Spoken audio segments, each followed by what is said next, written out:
All right, everyone. Welcome to Nothing But Worry. I am Lance Ash, and sitting sort of adjacent to me is my wife, Bonnie. Hello. And we are coming to you from a remote location. We are on vacation at Don Carter State Park, just outside Gainesville, Georgia. We rented a cottage for 2 nights, and we did not expect this. This place is really amazing. I guess you can hear how. Okay, you said either way. Phenomenal. Yeah, I guess you can hear the echo. It's really high ceilings in here. There's no carpet in the room we're in right now. Is a great big room that encompasses sort of a living room area, a dining room area, and a kitchen. And to either end of this are the bedrooms. And the bedrooms, there's 2 bedrooms, and each one has bath, shower, 2 queen-size beds. So this cottage will accommodate 8 people. Adults. Yeah, 8 adults. You could have 4 grown couples staying here, and on the back over here to my left is a nice porch, covered porch, and down the hill from the porch is it Lake Lanier or is it Chattahoochee River? Well, we're technically on the Chattahoochee River, and if you go a wee bit that way, it technically becomes Lake Lanier. Chattahoochee River was one of the areas they ended up damming up at one point, Georgia Power back in the 1900s, so that we could generate hydroelectricity. So Lake Lanier is actually a watershed. It's a man-made lake. Yeah, all of our large lakes in Georgia are man-made, and they're all created by dams. And this one is a very unusual sort of thing in the way that it looks. It has maximum, line around the thing, so there are more people who can live along it. Yes, it's shoreline because shoreline, of all the different juts and jetties, and because it was built on a river system. And so Lake Lanier is technically Chattahoochee River. Yeah, like lakes that have taken millions of years to form, they're usually rounded shaped. Lake Lanier is very jagged. It's like a splash of paint up against the side of a building or something. Yeah. So there's a lot of inlets and things. So you can, and a lot of people have either homes or vacation homes on the shore. Gainesville is a very wealthy town. There are a lot of doctors here. Mm-hmm. My oncologist was here. We didn't even have that type of specialist in Athens. We had to drive up here, and we're less than 2 hours away from home. Yeah. And we live on the far side of Athens, so technically we can go into Athens each day for appointments, and then come back and just veg out here. And I do mean veg out because the sound.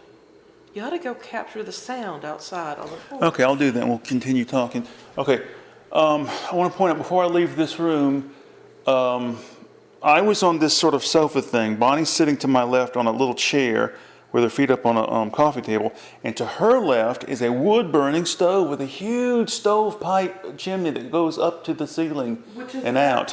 What is it, 18 or 20 feet high? This is a big ceiling. I mean, I'm saying I'm 6 foot and then another 6 foot. Yeah, it's about 18-foot ceiling, yeah. I'm going to go out the back door here onto the porch. You can hear the ambient sound. Hear that? Crickets and night creatures. Oh, wow. So nice. Hold on. We left the ceiling fans on out here. We need to turn those off. And down, it's dark now, so I can't really see. But I'm stepping out onto the edge of the porch. And there's to my left are stairs leading down to the ground and then down the hill. Down there is the water. And I can see the lights of somebody's boat in the distance. I think there's a houseboat moored up against the shore. Oh, this is nice. This is a nice place. I didn't expect it to be this nice. Okay, I'm going to go back inside and turn this The ceiling, Oh, wood smoke? uh-uh. I gotta go for wood smoke when you went out. Okay, let me see how I can turn these fans off. I can't see. Okay, so that's on, and that means that's off. Those must be the ones outside. Let me double check now. Yeah, they're slowing down. Okay, I didn't want to waste power unnecessarily. But I had never even considered doing this sort of a thing for an overnight stay rather than a hotel. Oh, no, these went off now. It's okay, because it's kind of chilly. It's fine. I turned the ceiling fan on in my room, and it really helped me out a lot. Did it? Yeah, I had to move the electric powered fan we brought to the side table, the bedside table, because I have to have that, not just the noise, but the little bit of breeze going across my face. Yeah, I have it the same way. You know, we've got such a nice place here. There are these big wood beams up top or something. And then ceiling fans throughout the house. And there's a full kitchen. And there's all the little accessories. Right, tell them about All the spatulas and all the frying pans. And there's even a pancake griddle. A full-size fridge, full-size stove. Ice maker. Huge sink. Yeah, ice maker, which is something. Dishwasher. A dishwasher, another thing we don't have. And it's really nice. I told Lance, I said, this is really an ideal type retirement home. Because you've got the bedrooms bookending a major, the main area. And then the little porch. And it's just perfect size. All these people who get these big houses, I don't understand. Yeah. You'd want something smaller. And with the 18-foot ceilings here, you'd think, my God, it feels even bigger.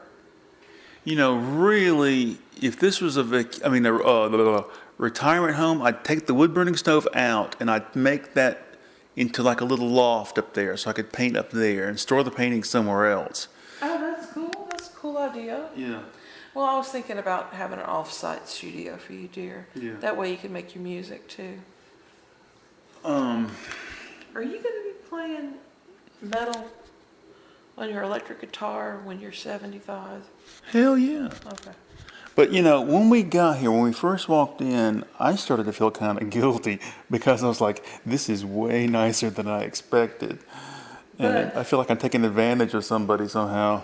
The night that you took off and went to a hotel in Athens when we lost power, you paid $118 for a cinder block hole in the wall. And this place comes in with everything for under $250 a night. And you can't beat this. No, and the only things that have gone wrong so far, Bonnie forgot to bring her pillows from home. And I slept like a baby this afternoon after we got in. The pillows are a little hard, and we made, almost as soon as we got here, we made a little snack, and Bonnie cooked something in the microwave that made just the tiniest little puff of smoke. And the damn smoke detector went off, and it would not shut up this piercing scream, no matter what we did. So I finally had to push a button on it. There's a warning in the rule booklet over here. Don't mess with the smoke detectors. But I had to do it. I don't know what else to do. Yeah. But I expected something a little more rudimentary, rustic, But, and plus, I don't know, this is really amazing. And the trip up here was nice. We drove straight up through Gainesville. And, there was only one delay, and that was a construction delay. And we sat in traffic for about 20 minutes with that. But it was... Yeah, we would have got here even faster. Exactly. We would have gotten here well under 2 hours. The time distances from our house was anywhere from 120 to 140 on the Google Maps. And it took us 2 hours and 10 minutes, I think, to get here. Yeah. And no trouble at all getting registered in. Just went to see the main house, got our little access code so we can come in and out of the gates after hours. Actually, it's gated all hours. And then the codes for the house. Well, I didn't, there are TVs in this cottage, and I did not expect there to be any TVs, but, number one, so I expected to get some, my intentions this weekend are get some reading done and get some drawing done. Reading mainly, because I got like 4 books on my list. I'm just in the middle of a bunch of reading. But anyway, so there's a TV in here, and then there's a TV in my bedroom, but not one in Bonnie's bedroom. The one in here apparently is just internet, and it's not connected, so you can't pick up anything on it. But the one in my bedroom is cable, and you can watch stuff. But I really am going to try to avoid it, because I really kind of want to get away from the TV, away from the internet, and away from contact with the outside world. I want to get some reading done. And I just want to get certain parts of my head out of the fucking maelstrom of current events. I'm just sick of it. You know what? I think we may make an exception for going out to eat. Yeah. There's a Waffle House. Well, no, I always think there's an Indian place that looked really good last time I came up here. Well, the only thing I think I didn't bring any real breakfast food. Oh, yeah? So we could do waffles. Maybe. I don't know. I really Maybe don't. tomorrow morning, if we decide. If we don't, we don't. We can just have dinner food. I mean, my God, given the fact that you are on a night work schedule and I'm on a day schedule, that means that when you get home in the mornings, I have dinner waiting for you for breakfast. I mean, I could easily do breakfast, I guess, but we've just always done dinner for breakfast. And Peter's the only one that really has traditional breakfast foods in our house. Yeah. Bonnie found yesterday, I think it was, she found this old list that she had made back when the kids were little. And Bonnie found that the best way to deal with the kids was to have them on a strict schedule and have their meals strictly controlled. So she had this list that she had printed up years ago.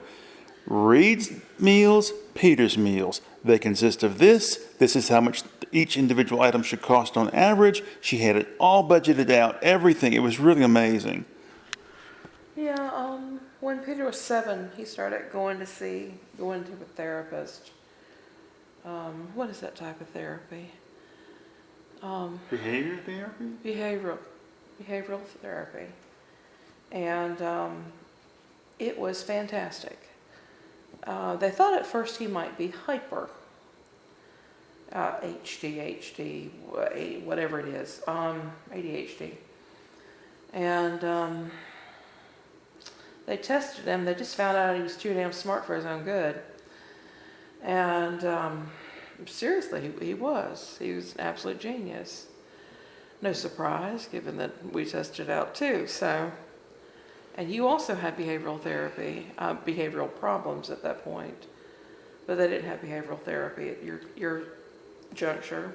I went to see a child psychiatrist, but it was mainly your mother has issues with you eating sloppily and whatever, you know. Oh, I went to some of these things with him. It was sponsored through the school. And they said, let's look at what he needs. He needs some structure in his life.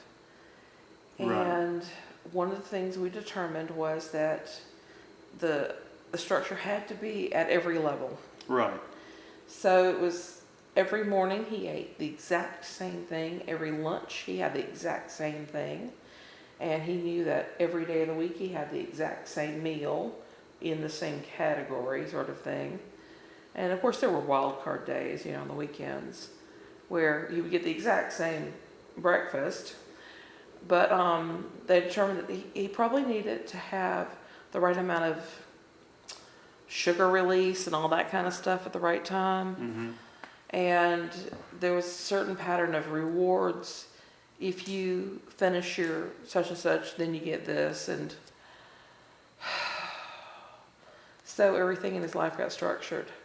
I guess on the last one or the couple before, I mentioned that we had to have Peter's room reorganized. I did it myself.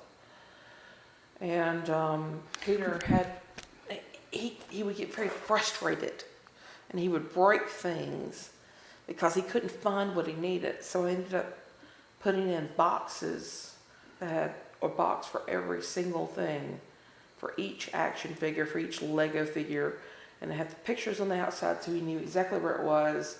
And I built him a long desk so that he had a workspace for building these things, for doing his study, for doing his games, things like that.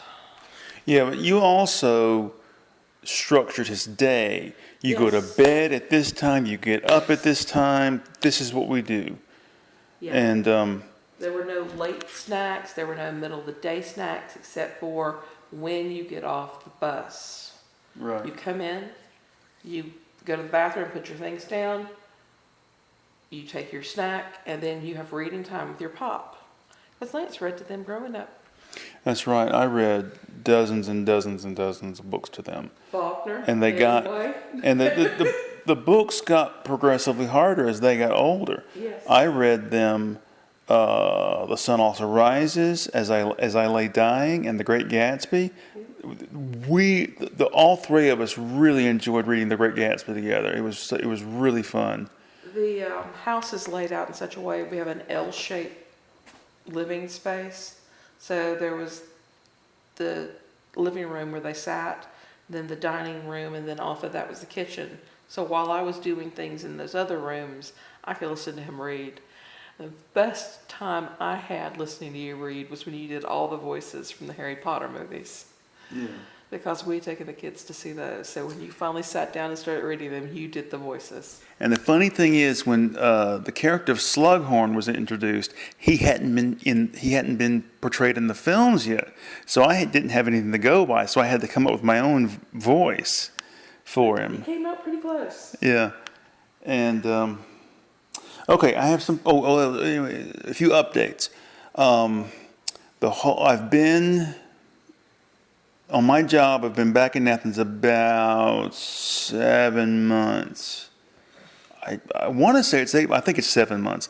But anyway, the job I have, the schedule I have, and so forth, has been actually just an assignment. It hasn't been what we call a bid job, which means you put a bid in on your job and you get it based on your seniority, and that is your job, and it's more or less locked in place. These are union contract things. But anyway, we're supposed to be getting 2 more people of our designation, and so they decided finally to post to create bid jobs, and because they wanted these people to come in as quickly as possible, they only had a window of 5 days to get the bid, to submit your bid, and so forth. So I had to get this done before we went on our little trip here. So the day before yesterday, basically the bids came up, and the only one that was desirable was the schedule I've already got, which is disappointing because I kind of wanted to go to either morning or afternoon. But anyway, so the woman in charge of all this, I said, I want to put my bid in, blah, blah, blah. And she goes, well, I'll print up all 5 on a sheet and you can number your preference 1 to 5. I said, well, look, I'm the senior person, so I'm going to get whatever I want. So I'm only going to bid on the one I want. So she said, oh, okay. So she gave me this little card, which is the old-fashioned bid card. And she goes, you know what? These things are so hard to write on because the lines are so small. Let me get you one of the new-fashioned big bid cards. But I brought this home, the small versions, because I wanted to show Bonnie. This is a bid card, and this is how it works. Yeah, I see it. It's obvious. Yeah. But you're right. There's not enough room to write on this. Yeah. It's smaller than a 3x5 card. Yeah. So, All right, there you go. anyway, so I just wanted to show Bonnie that. And this is so old, it has Social Security number on it. We don't use those anymore. We use employee ID numbers now. And anyway, it's pretty cool. You have to list your seniority and your choice number, which I didn't even bother with that because this is my only choice. And the funny thing, they finally put the seniority chart up on the bulletin board, and after so many years of waiting for it, I'm finally #1 mail handler in the whole building. When you left North Metro, what were you? I was like, I don't remember the number, 87? but I was in the top third of like 300 people. That's how many. You got people up there that have been there 45 years, and they get whatever they want, and they're just sitting on gravy. They're just floating. It's amazing. Oh, Lord. Before I left yesterday, or this morning, I guess it was, talked to a guy who used to be a mail handler, and he swapped over to being a custodian because he figured, he's not married, he has no kids. He just, there's no reason for him to bust his ass anymore. Anyway, I talked to him. It wasn't a pay cut, though, was it? I don't know. I thought you took a pay cut, but I don't know if you do or not.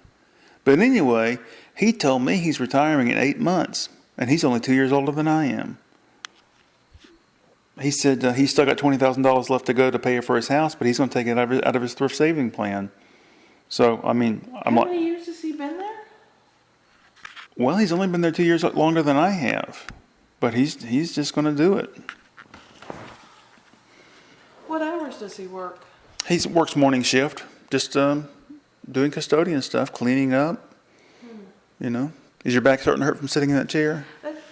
Yeah, we have quality furniture, and this is just, it isn't cheap, but it's not feather, and No, it's not built. It's not built for comfort. It's built for people to use it and spill a drink on it if they can, and they just wipe it off.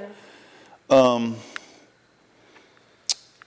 I'm glad that the rooms have carpet because I don't think I could take that. That tile is ice cold. Oh God, the tile in the bathrooms is freezing. I know. That's another thing. We haven't really explored the hot water option yet. It seems like it takes the hot water forever to come in. They have these stupid water saving function things on the sinks. Where it heats it up No. right there, no hot water heater. No, it doesn't heat it up at all. You turn the thing, and in order for the water to heat up, it needs time, but it keeps clicking off, and the aerator spews the water everywhere. And the sink is the wrong shallow level in response to the drop area of the faucet itself. And so when the aerator spews that water into the sink, it's actually going into the sink plus the top of the side of the sink, the sides. Yeah, but still, overall, I really don't have any issues with this place. I'm just blown away. The water is not as hot as we have it at home. We have ours at the max safe temperature. But if there's a situation, we can run the hot water for a bath as much as we can, and then we can just make a pot of boiling water and dump it in there to make it hot, as hot as we want. That's what we've done many times at the house sometimes, because sometimes you want to soak in hot water. Well, you can now. It's just that the problem is if somebody else has had a bath before you. I remember, look, we're coming up on 7 years since I had my seizure in the bathtub and had to have emergency surgery, and I have not had a bath in the bathtub since. I've only had showers. But back when I used to take baths, I'd run we have a garden tub really deep, and I would run the water up as high as I could, up as high as I could do it with my body submerged. And sometimes the hot water would run out, and I'd yell, "Bonnie, can you make me a kettle of boiling water?"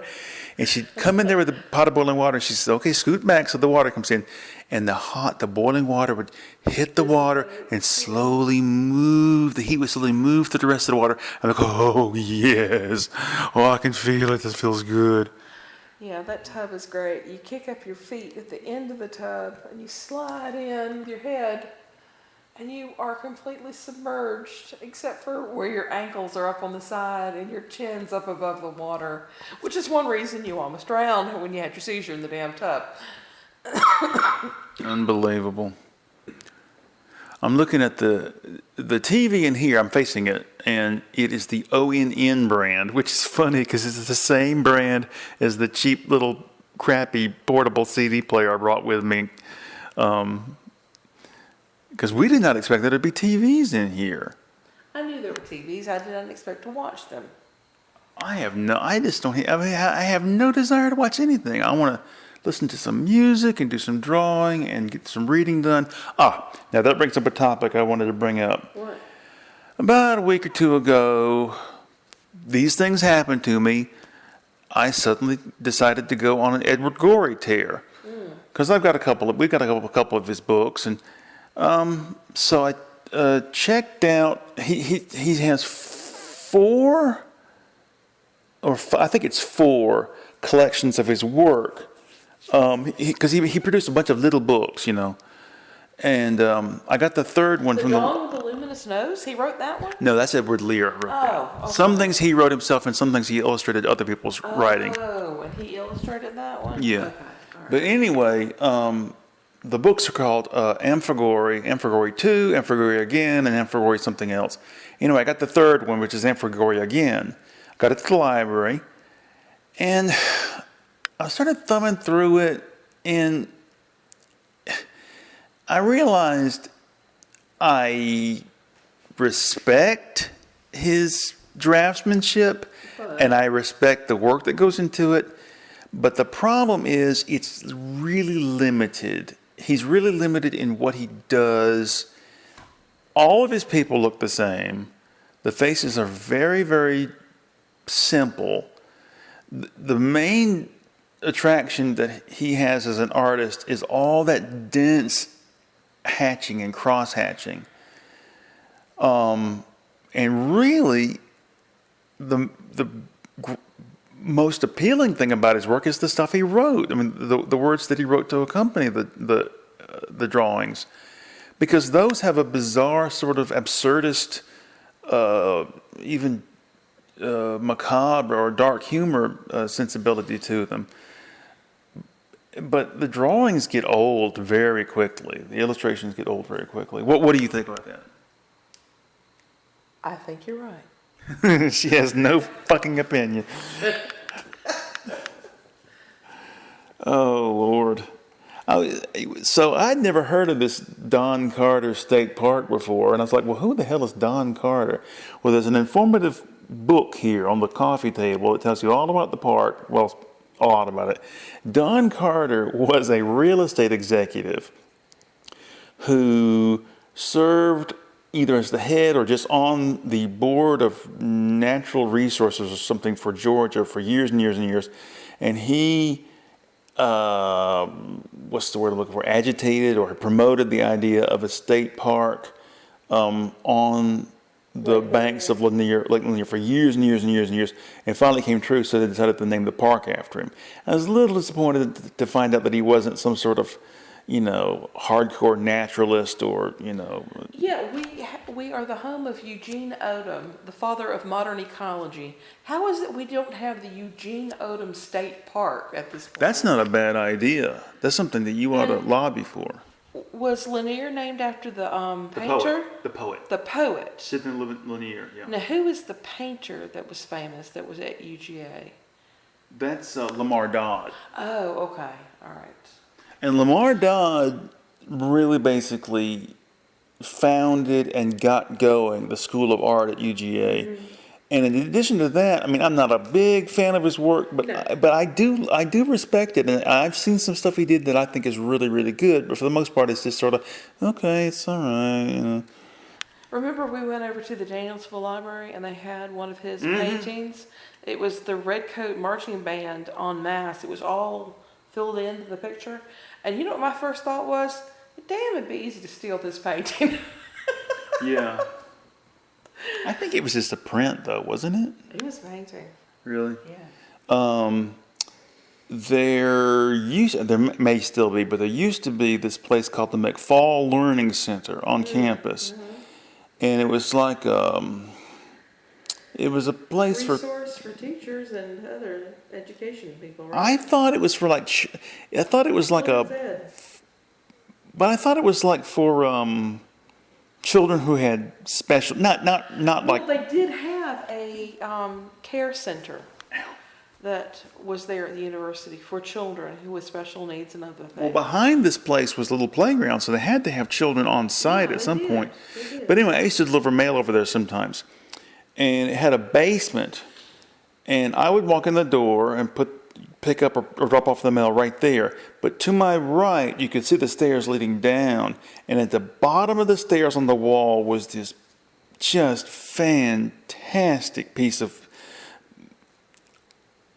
On the one hand, it was abstract expressionism, but on the other hand, it was like a still life of flowers. So I don't know how to describe it. But the campus, the University of Georgia, has artwork tucked away here and there, hidden all over the place. And like Bonnie said, some of this stuff could be worth $5,000, and you could just walk in there and take off with it.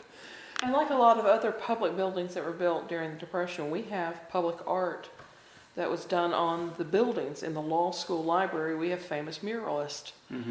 And so we've got things that are actually embedded into the building. The front of the Fine Arts building has a wonderful mural, for example. Other things have statuary and stone masonry that are embedded into their work. But the University of Georgia, I don't even know. They have a catalog of all the art that they own on that campus. Oh, I'm sure for they do. insurance purposes. But the building that used to be And this is outside of the museum's collection. right, but there something makes me want to say it's in the theater department building, but that can't be right because that's always been the theater department. But anyway, maybe it wasn't. But anyway, I think it was a building that used to be the School of Journalism. What's that technique that they do where they paint on wet plaster? What's it called? Oh, not impasto. No, it's dadgummit, you had to go ask me. Well, anyway, there's this on the wall, on one of the walls in the hallway in that building, is this monstrous mural done in that technique by somebody. It's not Miguel Covarrubias, but it's somebody very similar. But it's basically all the key events of the 20th century leading up to the founding of the United Nations, I believe. But it must be 12 feet tall and 30 or 40 feet long, and it's just, yet again, another piece of amazing art on campus. Athens continues to have a good, strong public art program, and you see it in a lot of the older buildings. What was the water department on Prince Avenue had a fabulous mural in stone over the entrance. Where? Oh, that's right. Yeah. It's the workers and the unions all rising together and coming up. It's very much a communist-inspired type of facade. Yeah. But it is beautiful, and it has a deco leaning to it because Yeah. the way the rays there are rays the light radiates out from it. It's turned green from oxidation over the years, right? Yeah. It's beautiful. Oxidation or oxidization? I have no idea. But anyway, what else has been going on lately? Our son's going to be away for this weekend. Yeah. He's going to a wedding over in Villa Rica on the other side of the state. This is his first big trip somewhere. And it's first time I think he's gotten a hotel room and spent the night in a hotel on his own without parents What around. is the deal with that? He's 26 years old. I remember being 26 and in a different country, and being in hotel rooms. And he is just such a little homebody. Yeah. But I'm not too worried about it. He will blossom one day. Even if I have to break his cocoon open myself. Yeah, let's hope the insurance rollover does okay. He's being forced out of Obamacare onto a state-run health plan because the Republican assholes here have it in their head that they can do things better.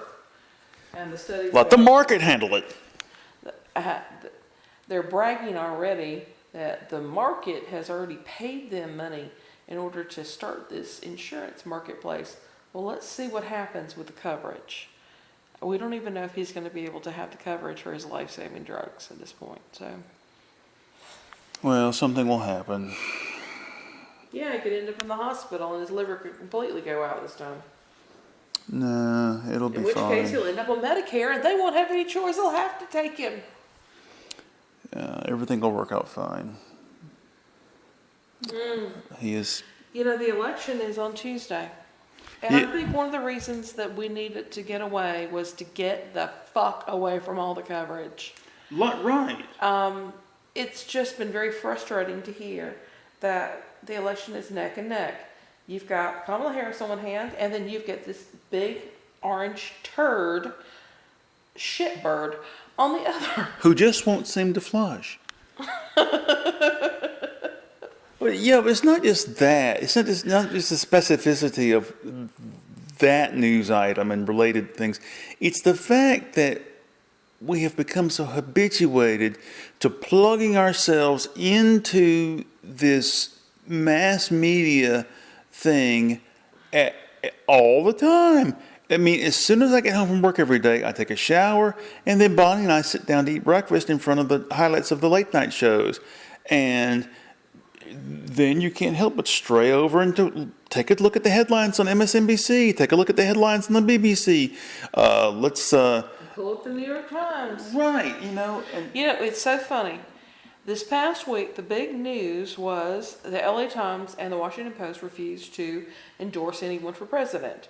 It should have been obvious you don't endorse Trump. And they ended up having the Washington Post, whose mantra is democracy dies in darkness. Their editorial cartoonist had an editorial cartoon that was just a wash of black ink and said democracy dies in darkness as the title of it. And it's so frustrating seeing that everything is right down the middle, supposedly. at the very least, they should have said, okay, we've decided that we're not going to endorse anybody, but we are going to say this much. We do not endorse Trump for sure. Or we strongly Reject his platform. or we say that, we would never vote for this guy, but we won't tell you who to vote for. Anyway, I was considering we have a digital subscription to the New York Times. It's $4 a month. I renewed it. Yeah. I didn't know that. Yeah. I renewed it, and I was considering the Washington Post a couple months ago because I've been getting a little bit tired of the New York Times, especially when it comes to the Palestine issue. And then this happened, and I'm like, oh well, Washington Post out of contention. I guess I'm going to stick with the New York Times for now. If we had actual physical subscriptions, I wish we could get the New York, The Economist. But really, I'd love to get the New Yorker again. We got it for about 6 months, years and years ago, and we got it for longer than that because I signed up with The Economist and the New Yorker and something else as a package deal. Didn't we get The Nation for a while? Yes, that's what it was. And so, I don't know, it was $75, $95 for all three of them in this package deal I got. And if you know anything about prices now, it's When- nothing near what they charge. When the kids were little, did they have any subscriptions to magazines? We looked into it. We picked up several at the stores and found that they were full of ads. You were Peter got particularly- Game Informer for a while. That was a little bit different, and Was that through a membership with GameStop or something? yes, exactly. Because when I was a kid, my sister and I were allowed to have 2 magazine subscriptions each. And at one point, I got the Reader's Digest and, What? yeah. You got the Reader's Digest, the old people's thing. No, it's just a general purpose magazine. It has cartoons, it has jokes, it has puzzles. At Nene's house, my grandmother got that. It was an old people magazine. Oh, maybe so. Mm-hmm. It didn't start off as an old people's magazine. Well, it was that way by the time we got to it. It was like listening to Paul Harvey on the radio. And I can't think what else I used to get. You used to get a National Geographic thing. And Yeah. when we picked that up for the kids at the grocery store, there were very few articles in it. It was mostly ads. And we Well- said, what's the point in this? The thing is, But then we discovered Some- free magazines at the libraries. yeah. When I was a kid, National Geographic was a different thing. Every other month, it would have a free map or a free poster of something. And I've still got all those maps somewhere. And now when I was a younger kid, this is another example of something that Jonathan Langley was an influence on me for. I had National Geographic World, and every other month they had a poster, and it could be anything. One month it was the Muppets. One month it was, cheetahs, or What's the magazine again? National Geographic World. World. Now it's called National Geographic Kids. Because everything has to be It's Nat Geo kids now. everything has to be infantilized for the increasingly stupid population. But National Geographic World had no ads, and it had really, really interesting articles. It's one of the few magazines I've ever gotten in my life where every page was worth looking at. So you were up at North Metro for 9 years, right? Right. Sometime around 10, 12, 13 years ago, there was a scandal up at North Metro. And the news crews came up and they saw they had container after container after container of mail trucks just sitting out there unprocessed. Somebody had called the news and said, come out and see this. And there was mail that was delayed for months on end. That's why we canceled all those subscriptions. I think you're right about that. Because it was Thanksgiving, Christmas time, New Year's, and we got no magazines at all I think during that entire time. I think that's None. right. Yeah. So I canceled every single subscription, and I cited that as the reason. And then shortly afterwards, you were moved up there, and I told you, this is the place you're going, where they held the mail up. They had 20-something containers of unprocessed mail sitting out in the parking lot. I think it's the last time we had any magazine subscription at all. Yeah, I think that's right. I'm trying to think of all the magazines I've had subscriptions to in my life. There used to be a magazine called Guitar for the Practicing Musician, which, to be honest, was really helpful to me. I got it when I first started playing the guitar. I kind of grew out of it later, but I had it for a year or two, and it came with posters once in a while. I still got all those posters. But I had Boys Life when I was a kid, and when I was a little bitty kid, I got Highlights magazine, which was great. And but I'm missing one. I can't think what the hell it was. Cricket. And no, I never had Cricket. You never got Cricket. The Crickets that I had when I was younger were old issues that Jonathan gave me. I had cricket up until the mailman destroyed my my cricket magazine. I had a whole collection of them from years and years and years. And I was probably in 5th grade, and my cricket magazine arrived, and it was destroyed. It was torn to hell. And I wanted to get a replacement for it, etc. And my mother was like, well, that's just the way it is. And I said, fine, I don't want it anymore. You got cricket? I did. God, The I'm time I was, jealous. What, 7? Cricket was, when it founded for the first maybe 3, 4, 5 years, it was a superior children's magazine, and it was created intentionally to be a superior children's magazine. In fact, the people who created the magazine said that they wanted it to basically be the equivalent of the New Yorker for children. That level of quality in the writing and the illustrations and everything. Cartoons in it too. Remember the little cartoons? Yeah. The cricket all across the bottom with all of his friends and stuff. Yeah. Now, was it Wombat that was produced in Athens, Georgia? It was Jackie Howe. Maybe. Jackie Howe That produced sounds it. familiar. I got a copy of that somewhere.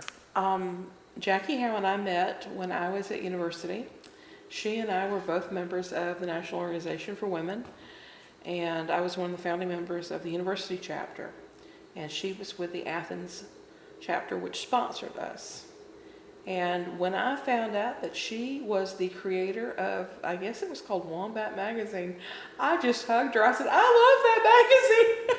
And she was so thrilled to find somebody who had just, taken that to heart. And it was like the local version and a local print shop version of a cricket magazine. I know a magazine that we used to get. I got you a subscription to Games magazine years ago, and we're so disappointed because it's not the same as it used to be back in the late 70s, early 80s. Yeah, it was so easy. It was just, I might as well have gotten something out of the dollar store Games magazine section. When I was a kid, my father was the postmaster in Farmington, Georgia, and there was a lady that lived down the street from the post office. I can't remember her name. But anyway, she had a subscription to Games magazine, and she just never messed with it. So she would give me the old issues, and they basically were not, the puzzles weren't done. So I got to have maybe 10, 12 issues of this thing for free. And back then, it was just a great magazine. They had inventive, clever, difficult puzzles. And they were, like, I'll give you an example. One of them was a murder mystery laid out just in photographs. And you had to look at the photographs and figure out what happened and who was the guilty party and all this. And that was just one example of something they had. And they had several different crossword puzzles in there, going from easy up to just impossible to do. I don't know why, but when I was younger, I couldn't do crossword puzzles. I was terrible at them. And you and I started doing them together years ago. And I've just learned how to do them, There are certain shorthand things you pick up on after a while. There are certain words in crossword puzzles they overuse, like Oreo. And what's the most recent one you... I don't remember. It's something... The one we did just the other day, you said, this word is getting to be like Oreo. Yeah, I can't remember what it was. But when you start to put the letters together, there's a repetition of certain vowels. Right. As they cross over each other. And so there are these clues that they put in to have the puzzle look more filled in and less of the black blank spaces. Mm-hmm. And so you have a good number of vowel heavy words. And they always seem to have the same damn thing. One thing I've never been able to do is acrostics. I can't remember that. You have to show it to me. It's where it's like a quotation from a famous book or something, and it's you have to guess the words by the numbers beneath. And I can't remember exactly, but I've never been able to do those for shit. I brought a whole stack of Sudoku puzzles with me because that's just my default. And I just... Well, we got about 10 minutes left here, so I want to go over what we've brought with us to read. My books are in here. I'm going to go get them.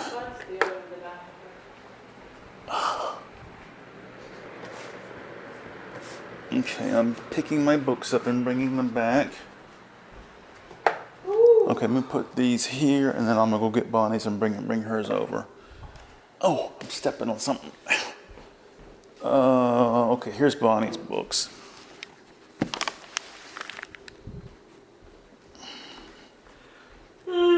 Okay, why don't you read off the titles of the books you're reading to the people?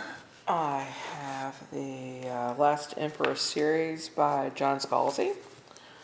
So it's a 3-set book. And then, thanks to Lance getting into Cynthia Heimel's stories, she's the Candace Bushnell of the 70s and 80s. We have, first one is, If You Can't Live Without Me, Why Aren't You Dead Yet? Advanced Sex Tips for Girls. I have not read this one. I want to read this one. This time it's personal. Cynthia Hiles. If You Leave Me, Can I Come Too? And finally her Get Your Tongue Out of My Mouth, I'm Kissing You Goodbye. I didn't know you got the Sex Tips for Girls. I want to read that. I bought all these because they were Amazon used. Yeah, I checked them out. That was a couple months ago. I went on a Cynthia Heimel tear, and I read some of the stories out loud to Bonnie. She really liked them. Yeah. All right, the books I brought with me, I'm reading Cosma Comics by Italo Calvino, and I'll go into that in more detail in a second. This, Bonnie has been reading those John Scalzi books, so they looked interesting. So I borrowed the first one in this series. This is Old Man's War. I'm basically halfway done. I brought another Italo Calvino book. I've read almost everything he wrote, but this is one I have not read before. This is The Castle of Cross Destinies. Ooh. And I also brought Hopscotch by Julio Cortázar, which I have read at least once before. This is a goddamn genius masterpiece book. But I want to go over Italo Calvino very quickly. When I was a kid, well, not a kid, but when I was about 13, 14, I became obsessed with reading. And they used to have this thing called the Quality Paperback Book Club, and you'd order. It's kind of like the record and tape club things they used to have, but it wasn't quite as strict. There was like it'd be a magazine ad, and you'd pick out your selection from the page, and then you'd only have to buy one more book after that, I think. Anyway, they had a box set of 3 of Calvino's books. It was Invisible Cities, If on a Winter's Not a Traveler, and The Baron in the Trees. So you still have the original set you bought, don't you? No, I don't. How'd you lose it? Andre borrowed If on a Winter's Not a Traveler. Is that the one he borrowed? He also borrowed The Art of Fiction by John Gardner, which I never got back. But anyway, or did I get it back? Anyway, the point is, I got those books in the mail, and I was really taken with them. I thought The Baron in the Trees was fantastic. I thought Invisible Cities was really just atmospherically absorbing. And I thought If on a Winter's Not a Traveler was one of the most inventive things I've ever read. And our son Peter has read it now, and he thinks it's brilliant too. But anyway, so I'm getting back into Calvino again. And I read this book to the kids. This is Cosma Comics, and I read this to the kids many years ago. It's a series of short stories, all narrated by this ancient being called Kifawithik. That's how I pronounce it anyway. There's no vowels in the name. And he has lived for billions and billions of years, and he saw the Big Bang. He saw the creation of the planets, the galaxies. He saw the rise of the dinosaurs. And in fact, at one point in his existence, he was a dinosaur. And so I'm reading this again. It's brilliant. And so there you have it. My wife and I are both big readers. We raised our children to be big readers. Reading actually physically changes the brain. I was thinking about this the other day. Our kids aren't going to have children, but we had children prior to the cell phone explosion, prior to the personal portable computer explosion. And laptops were still relatively large and bulky and stuff. So our kids did not grow up constantly exposed to the internet, constantly online. And we didn't have cable when they were little. That's right. We had it for 2 years. 2 years. That was it. And then we limited internet screen time to the point that I would unplug the modem to ensure that they weren't in their room and on their computers. Because eventually they did have to have computers for school because everything had to be printed out or submitted as a PDF or JPEG or whatever the project was. But I wonder if they would have been as big readers if they'd grown up with the crap that kids have today. I agree. Which is constant cell phone, internet. I agree. And reading a book online is just not the, or reading a book on a computer is just not the same as the physical object in your hands. And It's funny, my dad has always been on the forefront of technology. And he continues to be. He's 80-something years old. And he's still out there getting the latest. So he goes on and on about how he takes his tablet with him. And he doesn't like a cell phone. It's too small of a screen. You know, he's a certain age. But he has a tablet he takes with him. And he reads books on it. And he's like, I'm like, no, don't even try to get me into these e-books. I want the feel of a book. I want a book where I can fall asleep with it in my hands, you know? right. And There's something, and I've said this for years, I love the smell of books. When you open the books, maybe not necessarily always a brand new book, but you open the book and you put your nose down into the spine, and and when you smell the book that way, you're thinking, yes, all of these words, all these ideas, they will be in my head soon. And the heft of the book, you know, it's just, Oh, that's funny. You said the smell of the books. I am the nose in the family. We got out here and there was a slight odor smell, and sulfur. Mm-hmm. And there's a place on the map, Sulphur Springs or something, that's near here, and I could catch the whiff of it. But I sold books online for several years, and with Amazon and eBay, and you know, it was very lucrative. But the smell of the books was important because we were buying them in bulk, and so I would literally have to smell each book to see if it was something that could be sold, because I can smell mold like that. Yeah. We shared a spot with Books for Keeps, which is a nonprofit created in Athens, Georgia. It ensures that kids get books in their hands when they leave school, so that over the summer they have books to read. They send them home with a bag of books. And there were several times when I was called in by Leslie, who was in charge of Books for Keeps at the time. She goes, can you do a valuation on these? And it was so funny because I'd go, okay, none of these because the odor, you know, because they would set aside the books for the kids because they also bought in bulk. And then they had a lot of donations. So they would set aside books for the kids, but then they had these donations that were adult things. And like us, they sold online. And then they sold to the public, a couple of book sales a year. And so sometimes I would go in and go, those are mold, you can't sell this online, And then over and over they kept asking for valuations. Well, look at this is signed by, and they would name some famous author. And I'd open it, and there was the telltale scribble of a Sharpie marker.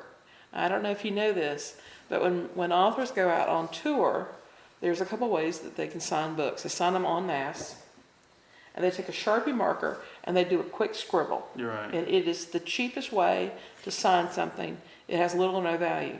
Right. So when you want an author signature, you want it done in a proper pen. And all I had to do, I didn't even have to go online and compare. As soon as I saw the Sharpie, nope, no value, nope, no value. But then the pen ones, you had to be careful because even I can do forgeries, So you have to go online, you have to find the established forgeries and stuff. But that smell, if the book smells bad, I don't care who signed it. Unless it is somebody, it's a first edition Steinbeck, and it is signed to, or, it inscribed to such and such, it's not going to have much value if it smells like mold. Well, I'll tell you something related to that. My high school girlfriend was a big reader, big science fiction and fantasy reader. And her two favorite authors at that time were Piers Anthony and Anne McCaffrey. So I wrote to each of those authors through their publishers months in advance before her birthday. And I got them to Send a letter. send me. The thing is, for some reason, I think I had them sign a sticker, a blank sticker, like you stick into a book, but maybe it was just an autograph on a piece of paper. And they both did it. They both sent me their autograph, and I gave those to her, my girlfriend, for her birthday. And anyway, we were talking about magazines, teen magazines, a couple of weeks ago in this show. Mm-hmm. And it used to be that they had clubs where they had pictures of the stars, the movie star or whoever, and it would be signed. Mm-hmm. But a lot of those were just mass market crap. Yeah. But you got, was it Rosenberger wrote you a letter or something? Yeah, there was a men's adventure author named Joseph Rosenberger, and there used to be a magazine called Writer's Digest. It was a magazine to give you tips and advice on how to become a professional writer. And in the back, there was an ad from Joseph Rosenberger saying, I can help you get published. I can help you get your book knocked into shape to make it worth publishing. And I had written him a letter years and years ago telling him, I'm a big fan of your work and blah, blah, blah. And so we exchanged letters a couple of times, and then one night, years later, I was home alone drunk, and I was going through my stuff, and I found this business card he had sent me with his phone number, and I called him in Arizona, and we talked for over an hour on the phone. So anyway, I find out years later that he died right after that, right after I talked to him on the phone. You scared him to death, Lance. Yeah, probably annoyed him to death. But anyway, let's see where we are. I think we've talked for over an hour. Probably. Yep, an hour and 3 minutes. Oh, I'll be curious to find out if the cricket sound that I can hear inside I doubt it. is going to be on the tape. Do you think you caught it when you went out on the Oh phone? yeah, you could hear it out there, yeah. Okay, anything to add? Nope.